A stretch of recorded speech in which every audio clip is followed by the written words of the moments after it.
Bonjour à tous, aujourd'hui vidéo pour vous partager mon avis sur Death Stalker, le remake du film culte de Sword and Sorcery, dirigé par Steven Kostanski, qui fait suite à James Sbardelati, qui avait produit donc l'opus initial en 1983. C'était une production Roger Corman qui avait eu droit à 3 suites de qualité inégale, mais moi je vous une tendresse particulière à Death Stalker numéro 2. D'ailleurs, j'avais pu me procurer il y a quelque temps des super boîtiers des versions collector là, de Deathstalker et de Deathstalker 2. J'en avais fait des petites vidéos là, de présentation, de unboxing là, de ces très très beaux coffrets Blu-ray DVD. Bon, malheureusement, c'est une version, il y a une version allemande et une version anglaise dans le coffret, mais il n'y a pas de version française. Il n'y a pas de VO STFR, donc ça c'était bien dommage. Mais voilà, j'avais quand même craqué sur ces coffrets ô combien magnifiques pour Deathstalker 1 et Death Stalker 2. Les coffrets, franchement, ils sont... c'est du délire. J'espère qu'un jour, un éditeur comme Le Chat qui fume va y jeter un coup d'œil et nous produire une version française de ces coffrets. Je m'étais procuré sur édition film classique des versions françaises de très bonne qualité de Deathstalker 1 et de Deathstalker 2. Donc là, ce sont des DVD. Alors, je ne sais pas si c'est très très légal ces éditions, mais enfin, toujours est-il que Bibi, il les a en sa possession. Et puis, de manière générale, moi, je suis fan de tout ce qui a trait à la Sword and Sorcery, donc ce sous-genre de l'heroic fantasy qui me passionne, qui a été initié par le film de John Milius au cinéma et qui a été créé bien sûr par Robert Howard en son temps, le papa là, de Conan le Barbare. Donc suite au succès là, du film de John Milius, il y a eu tout un tas là, de rejetons qui sont sortis, des pastiches. Certains ils étaient pas trop mauvais, d'autres ils étaient complètement pourraves. C'était des nanars, mais très très souvent des nanars sympathiques. Et dans cette dans toute cette œuvre foisonnante qui a pu sortir dans les années 80 et qui était souvent la limite de la parodie du genre, il y a quelques pépites. Il y a eu notamment les Barbarians, un produit par la Canon, un film que j'adore. Donc il y a eu une très très belle édition Blu-ray. Ça c'était par Sidonis Calista. Ils ont également sorti en même temps. Alors là, c'est pas vraiment de la Sword and Sorcery, mais bon, peu importe. Un coffret Blu-ray sur les maîtres de l'univers avec Dolph Lundgren, également une production de la Canon. Alors c'est une très mauvaise adaptation des maîtres de l'univers, mais bon, peu importe, l'affiche elle est trop belle. Il y a eu d'autres petites pépites, comme notamment Barbarian Queen, avec là en l'occurrence en plus une magnifique affiche, comme c'était le cas pour Deathstalker de Boris Vallejo. Il y a eu bien sûr la saga de Beastmaster avec Dark l'Invincible en français. Là c'est pareil, on a eu une très très jolie édition là de...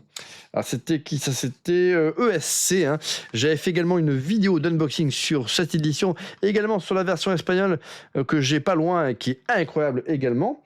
Il y a eu des films comme Gore et Gore sa suite.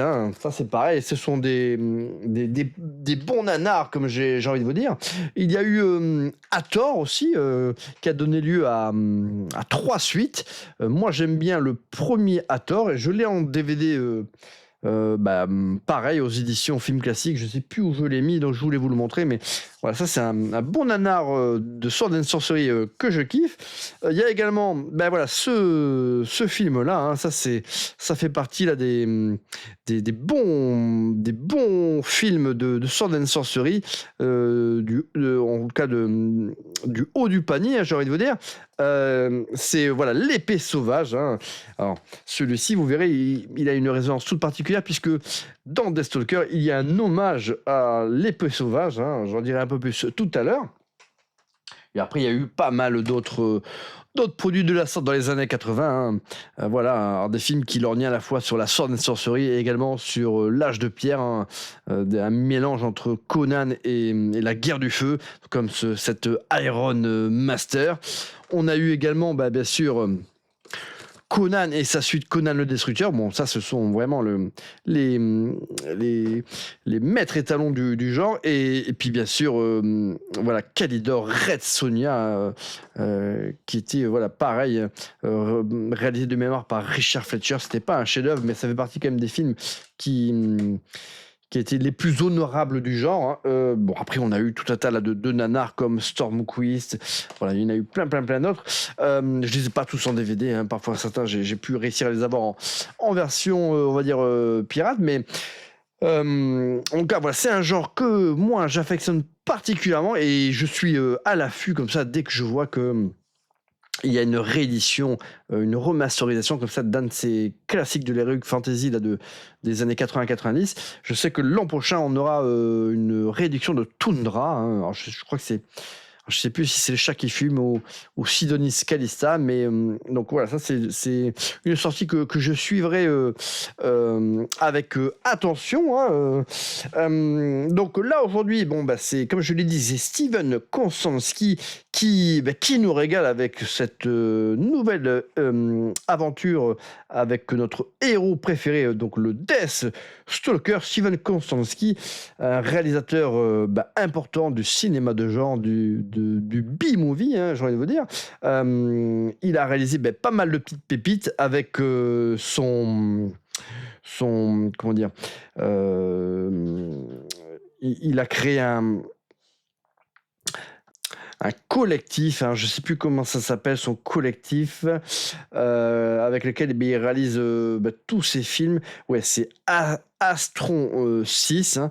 Donc c'est avec avec toute cette équipe là de bons lascars qui nous a gâté avec des vraies bonnes petites pépites comme voilà, l'excellent Manborg, l'excellent aussi Father's Day, hein, dont j'ai fait une petite vidéo critique. Bon, ça c'est pas à mettre entre toutes les mains, hein, c'est quand même voilà, très ça va très loin dans le mauvais goût.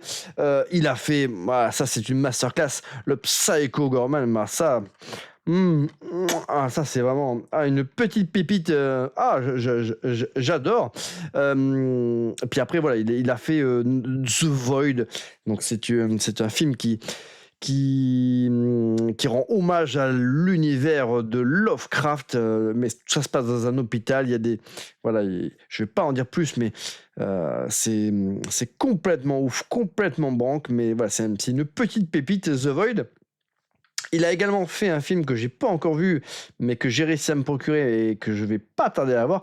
Et d'ailleurs, je vais peut-être même me le regarder ce soir. Hein. C'est Frankie Frico. C'est un film où on retrouve énormément la d'effets pratiques et de créatures, des marionnettes, a priori un peu démoniaques, et donc il me tarde d'y jeter un coup d'œil. En tout cas, voilà, Steven Konstanski, c'est voilà, pour les gens qui s'intéressent au cinéma B, au cinéma de genre, un peu fauché, ça fait partie de ces grands réalisateurs et artisans canadiens. Là, c'est vrai qu'il y a une nouvelle vague là, depuis une quinzaine d'années là, qui nous gratifie assez régulièrement là, de petites pépites, et voilà, il en fait partie. Donc dans le rôle titre, on retrouve Daniel Bernhardt, un acteur spécialisé dans tout ce qui est arts martiaux. C'est pour ça qu'on le retrouve dans pas mal de films d'action qui bastonnent, et on avait pu le voir notamment dans les 2 Nobody, hein, dont le second opus est sorti cette année. C'est un acteur, on va dire, de second plan, mais pour les amateurs de de série B action, bah, ça fait partie comme ça là, de ces grands noms. Et puis il a vraiment une bonne gueule. En tout cas, moi, c'est un acteur que j'apprécie particulièrement. Et voilà, il mériterait, ne serait-ce que par son charisme, un jour de figurer dans une vraie grosse production. Toujours est-il que là, il est à l'honneur dans ce Deathstalker. Et ça, pour les fans, c'est déjà une belle réussite pour lui. Alors, ce Deathstalker, c'est comme les autres films de la saga, ça reste une production voilà, fauchée. Et je crois que de toute façon, Steven Kostanski a voulu garder quand même cet esprit comme ça, pastiche, semi-parodique du film de genre, avec pas mal d'humour, hein, ce qui était également la marque de fabrique voilà, de toute la saga Deathstalker. Et le 2 était particulièrement humoristique. Donc c'est un film qui a eu une sortie en salle limitée, hein, et qui a surtout été produit voilà, pour le marché de la VOD et de la SVOD. Donc le synopsis de ce Deathstalker: dans le royaume de Abraxéon, hein, assiégé par les Dreadites, messager du nécromancien Nécromemnon, Deathstalker récupère une amulette maudite sur un champ de bataille. Marqué par la magie noire, il devient la cible d'assassins monstrueux et doit entreprendre une quête pour briser la malédiction, affronter créatures et sorciers et empêcher la résurgence du mal ancien qui menace le royaume. Donc vraiment l'énorme point fort là, de ce film, hein, c'est qu'il y a un usage massif d'effets pratiques, et ça, moi, j'en suis friand, de créatures avec voilà, en latex, des marionnettes, de la stop motion, du maquillage, tout ça pour recréer cet esprit des années 80. Alors, il y a quelques CGI, et c'est vrai que quand il y en a, c'est pas forcément du meilleur effet, mais bon, en même temps, voilà, je crois qu'ils n'avaient pas non plus trop le choix, et je crois que c'est aussi le fait que ce soit un film quand même qui soit quand même très très second degré, et que il fasse, on va dire, d'une certaine manière, qui rendent hommage à ces films comme ça des années 80. Même ce côté voilà très perfectible des effets numériques, finalement ça ne dessert pas forcément le film, puisque ce côté rétro est presque assumé. Donc moi franchement ça m'a pas trop choqué. En revanche voilà, le film il est ultra généreux en créatures. Voilà, pendant tout le film, le Deathstalker est confronté à des sbires démoniaques qui veulent lui reprendre l'amulette. Chacun de ces sbires a un look d'enfer, et franchement j'ai trouvé que c'était ultra original. Il y a pas mal de clins d'œil d'ailleurs aux précédents films de la franchise. On retrouve notamment, vous savez, les hommes avec les sortes de sangliers humanoïdes là, comme on en avait dans le 1 et dans le 2, puisqu'ils avaient réutilisé certains stock shots du 1 pour le 2. Donc il y a pas mal comme ça là, de petits clins d'œil aux autres films, et notamment aux 2 premiers films de cette saga Deathstalker. Donc franchement, moi j'ai ultra kiffé. J'ai trouvé que c'était pour le coup bien filmé, très bien filmé, hein, comme Steven Kostanski nous y a habitués. Alors, en étant tout à fait honnête, à certains moments donnés, c'est vrai qu'on a plutôt l'impression de voir un téléfilm qu'un film cinématographique, mais je dirais que c'est encore une fois presque voulu. C'est presque un effet voulu, tant je pense qu'il voulait retrouver l'esprit comme ça là, des premiers films de la franchise. Et en tout cas moi ça m'a pas forcément gêné. En tout cas le montage est très très cool, il est ultra dynamique.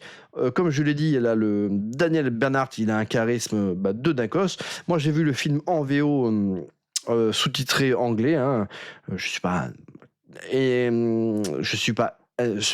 très très fort, on va dire, en anglais, mais malgré tout ça restait très très accessible. J'ai tout compris, hein, il y a aucun souci. J'aurais préféré le voir en VO STFR, mais il n'existe pas encore, bien malheureusement. Donc le film, très rapidement va fai va mettre en scène, des acolytes. C'est-à-dire que le Deathstalker va se constituer un petit groupe là de commandos là pour aller affronter là cette figure démoniaque. On va retrouver une sorte de c'est une petite créature qui ressemble à une sorte comme si c'était un orque nain, je sais pas comment le décrire, une sorte de magicien un petit peu raté qui rate tous ses sorts, mais qui pareil est une créature qui est assez de second degré et qui est assez comique par rapport à toutes ces gaffes qu'elle fait à répétition. Il va également rencontrer une, une voleuse, hein, une voleuse assassin qui va les aider dans sa mission. Mais après, voilà, le film, il regorge de moments savoureux, que ce soit les interactions entre ce trio très, pour le coup, très dépareillé.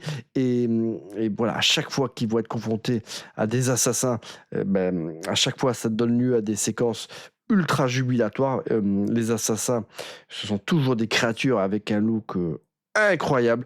Voilà, je vais pas vous spoiler, mais c'est j'ai trouvé que chaque sbire qui est envoyé à leur trousse, a un look et des facultés qui rendent à chaque fois la confrontation hyper intéressante et hyper savoureuse. Donc j'ai trouvé qu'il y a énormément d'originalité là, dans les créatures qui nous sont proposées. Ça renouvelle énormément tout le background de cet univers de Deathstalker. J'ai trouvé qu'il y avait pas mal d'ailleurs de... Alors ça c'est plus ou moins bien fait, mais en tout cas il y a pas mal comme ça là, de plans larges, qui utilisent pas mal d'effets numériques où on voit des paysages, je trouvais magnifiques moi de cet univers, avec des rochers, avec des formes, on dirait presque des squelettes d'anciennes créatures. On voit des cités au loin qui ont l'air d'être gigantesques. Il y a énormément comme ça là, pendant le film. Plusieurs fois on pourrait faire un arrêt sur image et faire une capture, et ça ferait un très beau fond d'écran. Franchement, il y a des plans qui sont juste superbes. Il y a pas mal de décors qui ont été reconstruits en matériaux nobles, et ça se ressent. Alors parfois ça fait un petit peu carton-pâte, hein, je vous l'accorde, mais encore une fois c'est presque un effet voulu, hein, donc ces contraintes financières auxquelles ils ont sans doute été exposés, finalement c'est pas si gênant que ça quand on adapte du Deathstalker, puisque d'une certaine manière cet aspect kitsch il était complètement assumé dans la saga des années 80, et Steven Kostanski a voulu d'une certaine manière être dans la continuité, dans le remake affectueux, mais sans vouloir forcément proposer quelque chose de complètement différent. Non, on est vraiment dans le soft reboot de la saga, hein. On n'est pas dans un remake du premier film, on est dans une nouvelle histoire qui met à l'honneur le Deathstalker. Donc on pourrait considérer que c'est même un Deathstalker 5, hein, plutôt qu'un nouveau Deathstalker 1. C'est un film qui dure, qui est quand même assez long, hein. Il dure 103 minutes, hein. Il a été diffusé pour sa première au festival de Locarno en août 2025. Il a été plutôt bien accueilli, hein. Globalement, il y a une petite hype qui a commencé à se faire là, sur le net concernant ce film et ce projet. Au casting, on trouve donc en plus de Daniel Bernhardt d'autres figures relativement connues du petit et du grand écran, hein. Patton Oswalt, Christina Orjalo, Paul Lazenby, Nina Bergman. C'est que du beau monde. Donc franchement, si vous êtes amateur de Sword and Sorcery, si vous êtes déjà fan du travail de Steven Kostanski, franchement, vous êtes presque obligé d'aimer ce Deathstalker. Bon, il faut encore une fois appréhender ce produit en sachant ce que l'on va voir, hein. C'est un, c'est un pastiche comme ça là, de film de Sword and Sorcery. C'est un film qui aborde le genre avec un ton décalé, empreint voilà, de pas mal d'éléments de comédie, d'éléments humoristiques. Pour autant, les combats sont dynamiques, les créatures ont des looks d'enfer. Bon, les méchants, bien sûr, sont très méchants, mais ils en sont presque ridicules d'être à ce point, voilà, comme ça, méchamment diabolique, j'ai envie de vous dire. Mais encore une fois, voilà, par rapport au ton du film, je trouvais que ça passait vraiment crème. On est quelque part dans la continuité de ce qui nous avait été proposé avec le Psycho Gorman, je trouve. Et j'aime bien la tournure aussi qu'a pris la carrière de Steven Kostanski. Donc c'est un film voilà, qui a été fait par un fan, pour des fans, dont je fais partie. C'est pas un film qui a vocation à inonder le grand public, hein. Donc ça ne plaira pas à tout le monde, mais encore une fois, voilà, si comme moi vous vouez une tendresse particulière à ce type de film, à ces œuvres fauchées des années 80-90, et ben Deathstalker 2025, c'est le film dont vous aviez toujours rêvé, hein, et qui va vous permettre de retrouver toutes ces sensations, tout ce plaisir, parfois un peu même coupable, que vous pouviez avoir quand vous regardez ces films. Mais là, en l'occurrence, vous avez un produit qui est bien foutu, qui est bien filmé, qui reprend tous les codes de ces films, mais en tout cas qui le fait avec le brio d'un réalisateur qui a prouvé qu'il avait tout d'un grand réalisateur de films de genre. Qu'est-ce que je voulais dire d'autre pour terminer cette vidéo, les amis? Oui, j'ai particulièrement aussi apprécié un clin d'œil à l'épée sauvage, hein. J'en ai parlé tout à l'heure dans mon introduction, hein, à ce film-là, puisque ce film-là, bon, qui est un bon film de cette époque, mais qui reste quand même un nanar, il y avait une particularité, c'est que le héros, il avait, alors on le voit pas, hein, mais il avait une épée avec plusieurs lames, 3 lames de mémoire, hein. Donc c'était complètement what the fuck. Et bien donc dans le film Deathstalker, il y a un hommage à l'épée sauvage, et à un moment donné, on va retrouver une arme qui va reprendre l'idée de celle qu'on pouvait avoir dans l'épée sauvage, mais qui lui ressemble, voilà, comme 2 gouttes d'eau.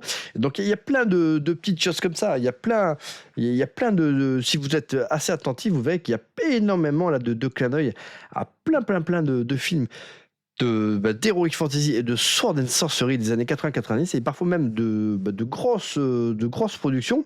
Mais encore une fois, voilà, vous allez péter un câble. Il y a vraiment, les créatures, elles sont incroyables. Il y a des scènes qui vont décaler, qui vont vraiment vous faire rigoler, notamment avec ces sortes de zombies des marées. Enfin, je vous laisserai voir cette scène-là, mais c'est vraiment excellent. Voilà, c'est difficile de parler d'un film sans le spoiler, donc je vais essayer de pas trop vous spoiler, mais il y a vraiment des séquences qui sont très très cool. Mais celle avec les zombies des marées et les interactions qu'elle va avoir avec le Deathstalker, c'est savoureux. C'est un film qui est pas à mettre entre toutes les mains, puisqu'il peut se montrer très très sanglant, voire même gore.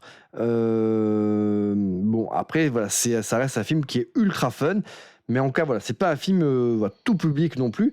Donc, écoutez, moi, j'ai pris un panard d'enfer devant ce Deathstalker, bien que le film n'ait pas, comme je l'ai dit, un cachet cinématographique. C'est un film que j'aurais aimé, moi, découvrir au cinéma.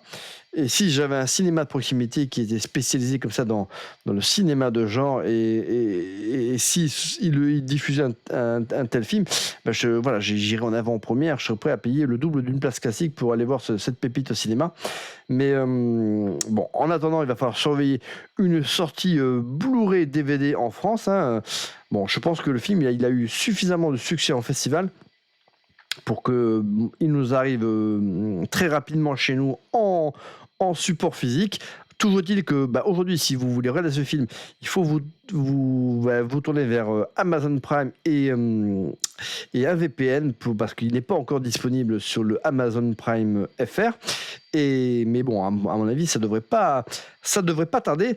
Et d'ailleurs, je viens de voir que Onyx The Fortuitous, dont j'avais fait une critique, ça y est disponible en version française. Et je crois même que vous pouvez le voir sur Amazon Prime France. Donc, jetez-vous dessus. C'est une véritable petite pépite. Donc, voilà, moi, Deathstalker, j'ai adoré. J'ai adoré. Donc, c'est une grande année de Sword and Sorcery, puisqu'on a eu tour à tour donc un nouvel opus sur Red Sonja.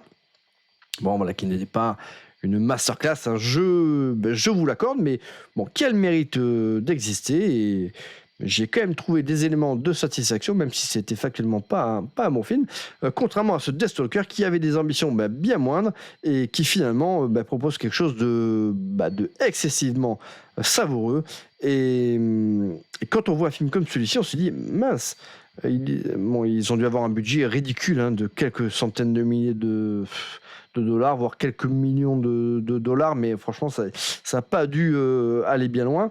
Mais si on leur avait filé un budget beaucoup plus important, ils auraient pu nous faire véritablement une masterclass, un chef-d'œuvre. En attendant, j'espère que nous aurons droit à une suite à cette nouvelle version du Deathstalker, parce que moi, je suis hypé comme un agos.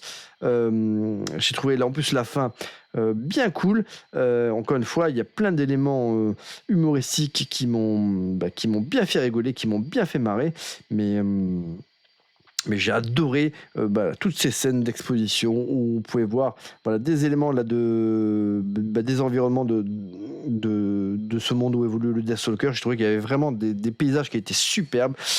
J'ai aimé le filtre de l'image, la photographie, elle est très très jolie, mais encore une fois, la grande réussite, ce sont les créatures. Les créatures, ah oui, ils ont fait un très très gros effort. Je m'attendais pas à ce que ce soit aussi réussi. Même les sbires là, du mage que l'on voit dans la bande-annonce et qui sont en latex, couleur un petit peu rose là.